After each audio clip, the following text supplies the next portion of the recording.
The 1990s were very exciting times for Japanese car brand fans.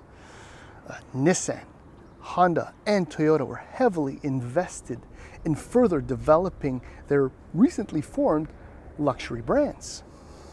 A lot of great cars came about in the 1990s, but I think for driving enthusiasts, it wasn't until the early 2000s that, well, two cars in particular came about and really had a significant impact on the Japanese luxury persona, if you will.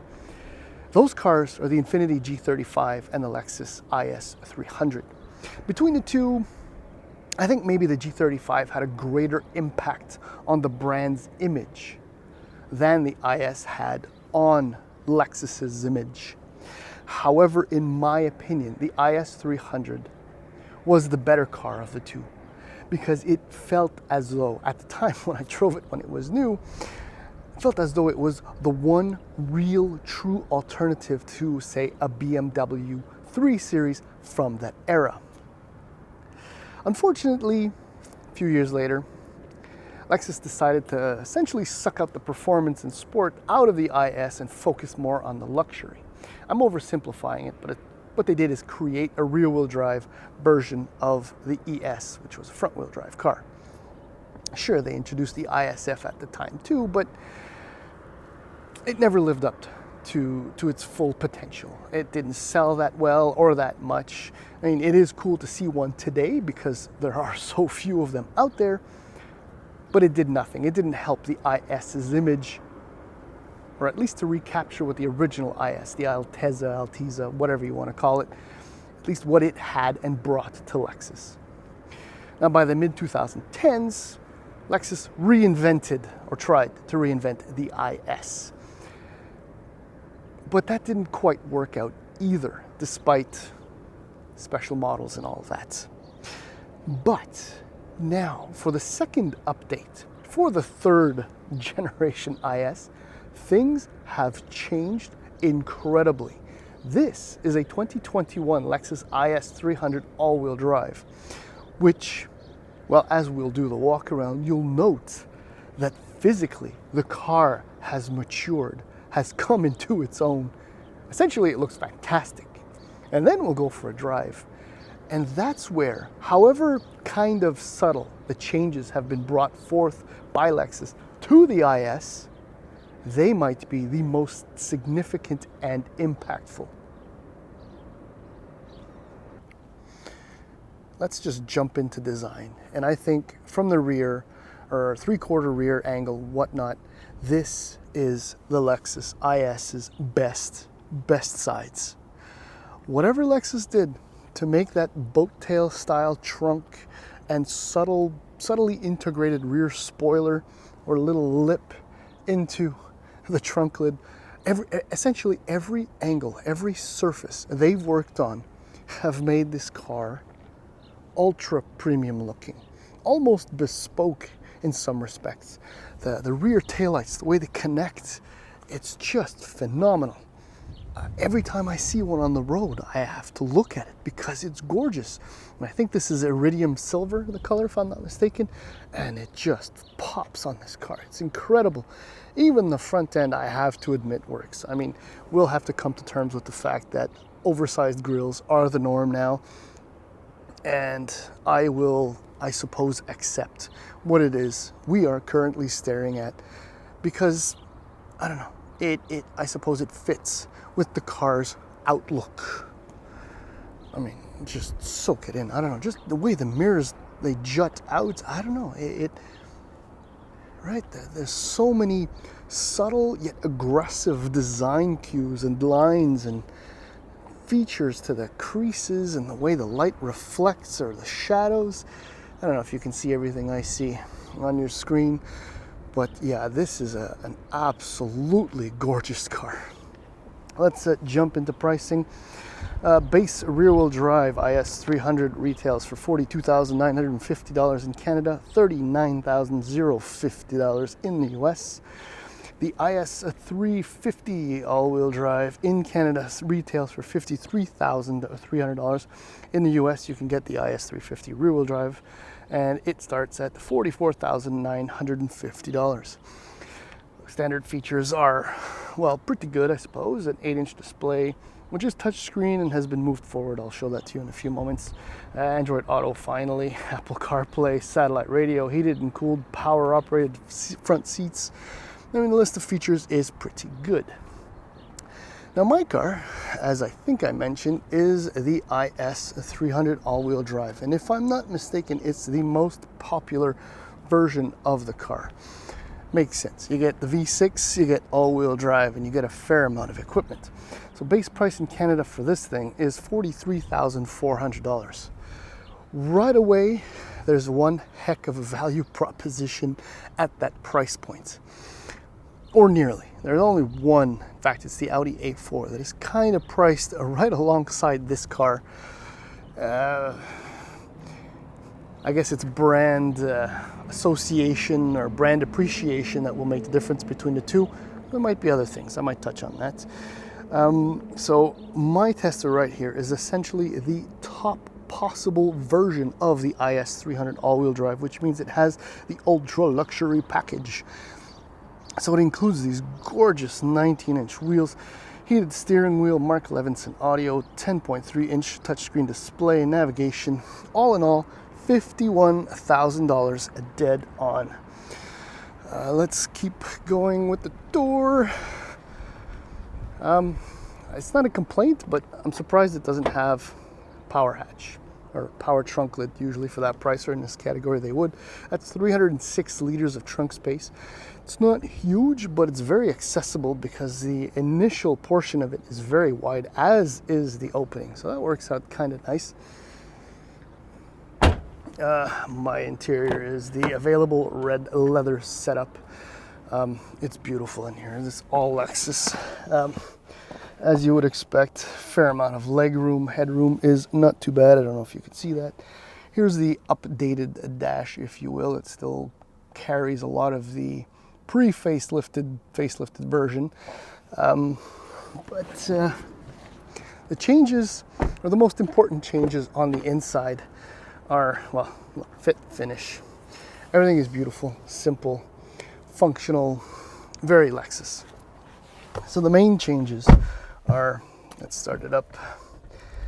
There's a 10.3-inch touchscreen display. That's right. Finally, Lexus stopped fighting everyone and forcing them to use the remote touchpad or previously the horrible joystick, because now this is touchscreen possible, and the screen has also been moved. I think it's like 80 millimeters forward, so you can actually reach it without, standing up in your seat.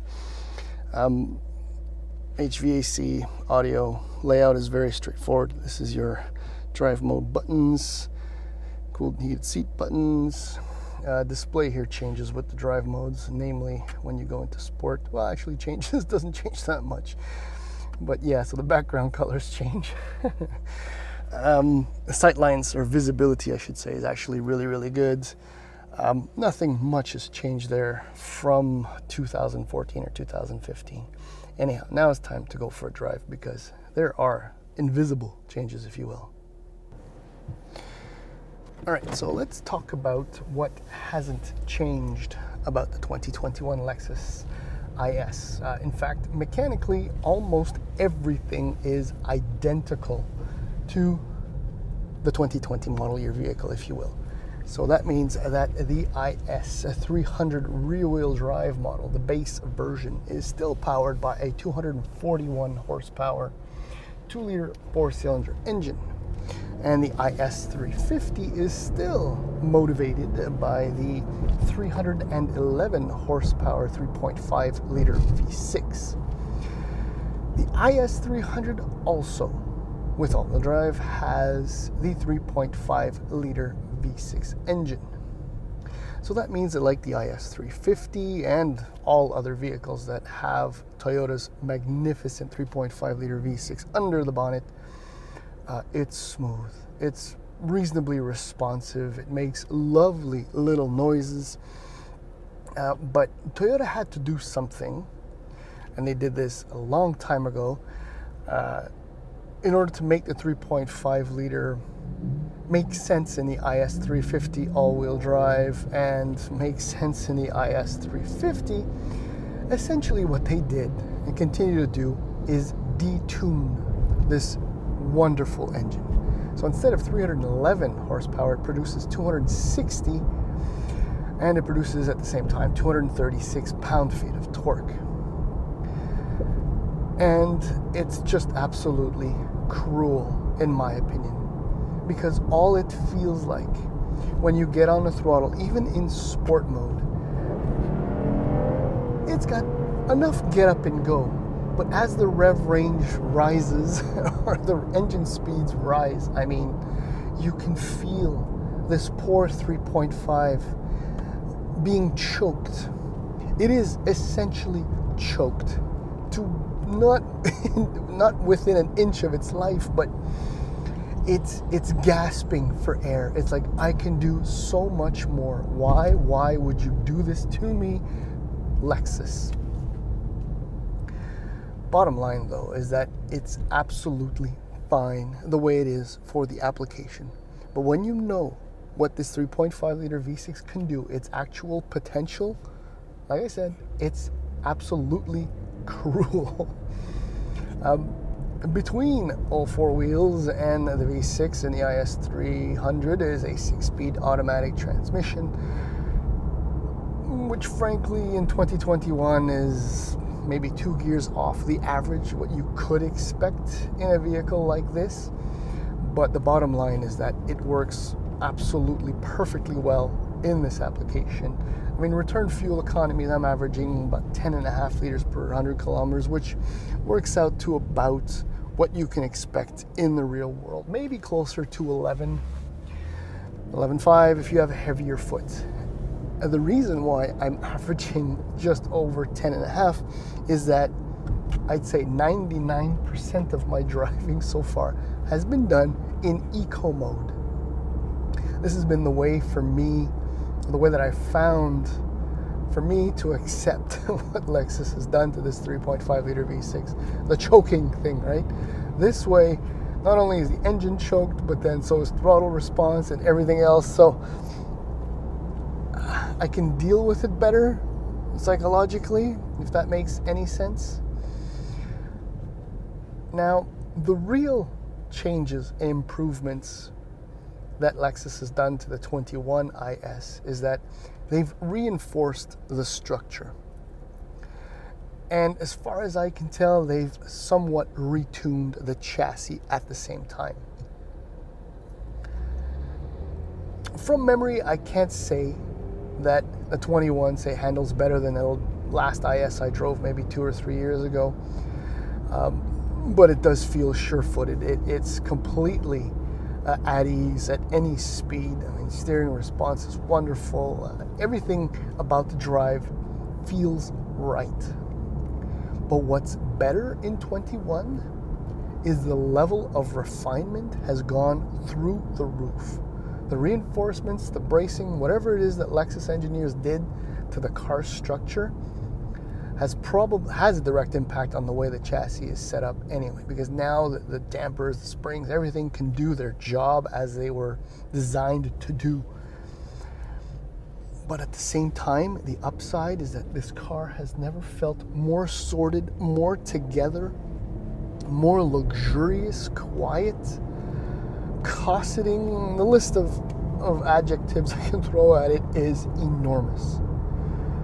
This is the best driving, better than the IS 300, which by comparison was very raw, but we're talking about two different eras altogether.